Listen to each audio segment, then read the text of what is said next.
সব জেনে তাহলে কেন এতদিন ধরে চোখ বন্ধ করে বসেছিল প্রশাসন? তাহলে এটাই কি উন্নয়ন? এটা তো সংগঠিত একটা পরিকল্পনা, এটা সংগঠিতভাবে করা হচ্ছে। কারণ হচ্ছে দেখো, কর্মসংস্থানের ব্যবস্থা নেই, বেকার আছে সব জায়গাতে। এই সমস্ত শ্রেণীর মানুষকে নিজের দলের মধ্যে রাখতে গেলে কি হবে? তাকে মদের নেশায় ডুবিয়ে দাও, জুয়ার নেশায় ডুবিয়ে দাও, এবং বিভিন্নভাবে জড়িয়ে যাওয়ার পর থানাকে বলে দেওয়া এদেরকে তুলে নিয়ে এসো। থানাকে যেই তুলে নিয়ে যাবে তৃণমূলের নেতারা থানায় পৌঁছে যাবে, এসব আমাদের লোক, এদেরকে আপনি ধরতে পারেন না, ছেড়ে দিন। এবার যেই আসবে বলে, আরে আমার নেতারা তো ভগবান, আমাকে দেখো এইসব জায়গায় ধরেছিল, আমাকে ছাড়িয়ে নিয়ে আসছে। তারপর এই প্রত্যেকটা বিষয়ের মধ্যে টাকা নেওয়া, বিভিন্নভাবে পরিকল্পনা, তাদের এইভাবে তাদেরকে ঋণে জর্জরিত করে দেওয়া, তারপর তাদেরকে জমি টমিগুলো কিনে নিয়ে তাদেরকে মানে একটা বেকার শ্রমিক শ্রেণী তৈরি করা, তারপর তারা এখানে পরিযায়ী শ্রমিক হয়ে বাইরে চলে যাবে। এটা তৃণমূলের একটা পরিকল্পনা যে আমাদেরকে এইভাবে আমাদের দলের লোক ধরে রাখতে হবে। মানুষকে যত সমস্যার মধ্যে রাখবে, মানুষ তত তোমার পাশে থাকবে।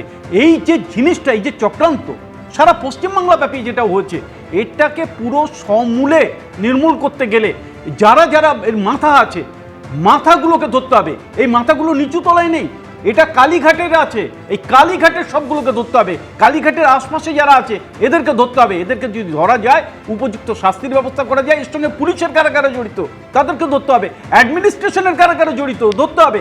একদম সমূলে এই দুর্নীতিকে উৎখাত করতে হবে, তাহলে আমাদের সমাজ ব্যবস্থা বাঁচবে। আমরা আশা রাখছি আমাদের মুখ্যমন্ত্রী সে সঠিক পদক্ষেপ নিয়েছেন এবং তিনি জানেন কারা আছে, কোথায় আছে, তিনি এদেরকে ধরবেন এবং প্রত্যেকের উপযুক্ত স্থান যা আছে সেই জায়গাতে তাদেরকে পাঠাবেন। একটু সময় দিন, আমাদের সরকার কাজ করছে, মানুষের আস্থা আনছেন, মানুষ আস্থা ফিরে পাচ্ছে, সারা বিশ্বের মানুষ আমাদের দিকে তাকিয়ে আছে। অর্ণবদা, এই যে ব্যবস্থাটা আজকে আমরা যে ছবিটা দেখতে পাচ্ছি, এই ব্যবস্থাটা তো আগে নেওয়া যেত।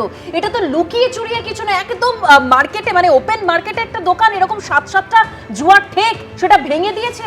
যেটা তৃণমূলের সরকার তো আগে ব্যবস্থা নিতে পারতো। 100 বারই তাই। এবং আমি বলছি, এই যে শ্রেণীকার কথা শৈলদা বললেন, এটাকে লুম্পেন প্রলেতারিত শ্রেণী বলা হয়। এই শ্রেণীটাকে আপনি কিভাবে ব্যবহার করবেন? মানে ওই যে নেতার নামটা আপনি বলছেন, আমি তার নামটা নিচ্ছি না, ওই এলাকায় কি ওই নেতা ছাড়া আর কোনো সৎ নেতা নেই?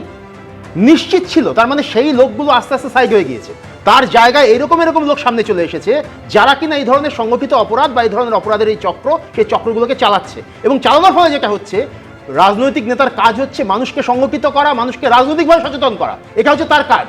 যে সেই কাজটা পারে তাকে যদি আপনি সরিয়ে দেন, আর তার জায়গায় অপরাধ করতে পারে এবং অপরাধ সংগঠিত করে দলকে কোনো রকমভাবে হয়তো মানে সে মেলাইন করবে একটা সময়, কিন্তু সেই কাজটাই করার দিকে যদি নিয়ে যাওয়া হয়, সেই কাজটা করে যাবে সে, এই কাজটাকে যদি আমি প্রশ্রয় দিয়ে যাই, তাহলে যে ফল হওয়ার সেই ফলটাই আজকে হয়েছে। শুধু এটা আরও আগে নিশ্চিতভাবে এগুলো ভেঙে দেওয়া উচিত ছিল অবশ্যই। আমি আশা করব পশ্চিমবঙ্গের এত মানুষের, এই যে 2,92,00,000 মানুষ যারা ভোট দিয়েছেন, নিয়ে বিজেপিকে নিয়ে এসেছেন, তাদের যে আশা, সেই আশাটাকেই আমি এখানে রিফ্লেক্ট করবো যে এইভাবে, যে এই ধরনের কাজ ভবিষ্যতে এই শ্রেণীটা কিন্তু থাকবে, এই লুম্পেন প্রজাতির শ্রেণী কিন্তু থাকবে। এদেরকে কোথায় আপনি এনগেজ করাবেন? এদেরকে আপনি সঠিক রাস্তা দেবেন কিনা? এদেরকে আপনি সঠিকভাবে অন্য কোনো কাজ বা অন্য কোনো এমন কাজ যেখানে যারা অন্যায় করবে না, সেটা আপনি করবেন কিনা? এটা আপনি যদি না করতে পারেন, ওই খারাপ লোকগুলো কিন্তু সমাজে আছে। এবিপি আনন্দ এগিয়ে থাকে, এগিয়ে রাখে।